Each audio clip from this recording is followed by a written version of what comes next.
You have been given fragments of the truth. One philosopher tells you to conquer your mind. Another tells you to conquer the world. A third tells you to conquer morality itself. You treat their wisdom like a buffet, picking and choosing the parts that comfort you.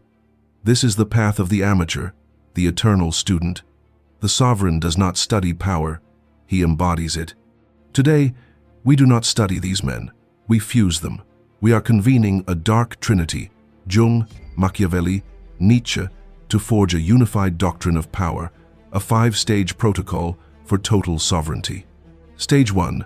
Assassinate your inner policeman. Before you can rule anyone, you must overthrow the tyrant in your own head.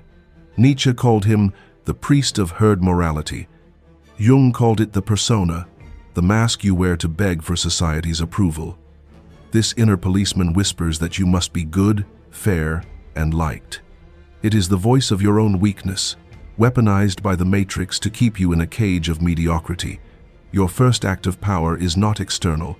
It is a silent, brutal, internal assassination of this need for validation. You must become a predator to your own weakness, hunting it down in the quiet corners of your mind until its voice is replaced by a profound silence. Stage 2. Descend into your hell and claim your weapons. Jung taught that your shadow, everything you repress about yourself, contains your gold. Machiavelli's entire doctrine of power is useless to a man who is afraid of his own darkness. You cannot wield cruelty with surgical precision if you have never acknowledged the monster within you. The descent is mandatory. In silence, you will confront your capacity for envy, for rage, for ruthlessness. You will not destroy these things. You will integrate them. You will domesticate your demons and turn them into attack dogs, loyal only to your sovereign will. A man who has made peace with his own monster is not startled by the monsters in others. He is simply meeting colleagues. Stage 3. Become your own lawgiver. The masses are enslaved by laws they did not write and moralities they did not choose. Nietzsche's Übermensch, the overman, is not a lawbreaker.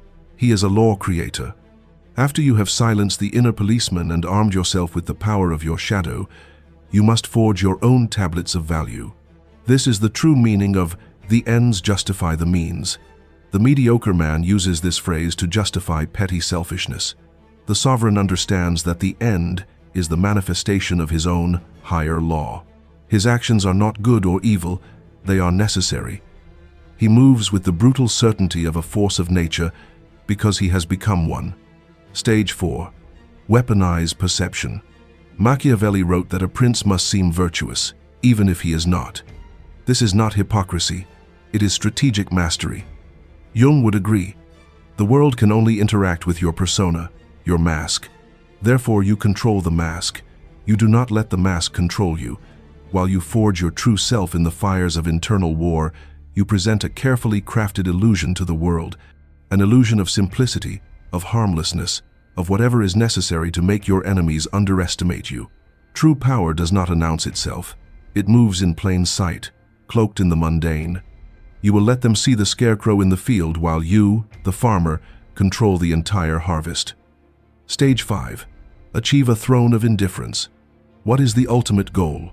A crown, wealth, a title. These are the toys of children, the ambitions of the persona. The final stage of sovereignty, the synthesis of our Trinity, is a state of being. It is the quiet, unshakable power of the man who has nothing to prove. Nietzsche's Overman, Jung's individuated self, and Machiavelli's perfect prince all converge on this point. The true sovereign desires nothing from others. He is not feared because he threatens, but because his independence is terrifying. He does not need their love, their approval, or even their fear. He is a self-contained universe. His actions are not reactions, they are creations. This is the throne of indifference, the highest seat of power, from which the world looks like a game and you are the only one who truly knows the rules. If you have absorbed this doctrine to its conclusion, the fragmented philosophies of the past now seem like children's lessons. You are ready to pursue a unified theory of power. The seed of the Trinity has been planted. It will grow. This is not a request. It is the first ritual on your new path. When you subscribe to this channel and comment with the word Trinity, you are not clicking a button. You are declaring your commitment to this synthesis. You are swearing an oath to the sovereign you are destined to become. This is not a channel, it is the forge, and your transformation has already begun. Now, go.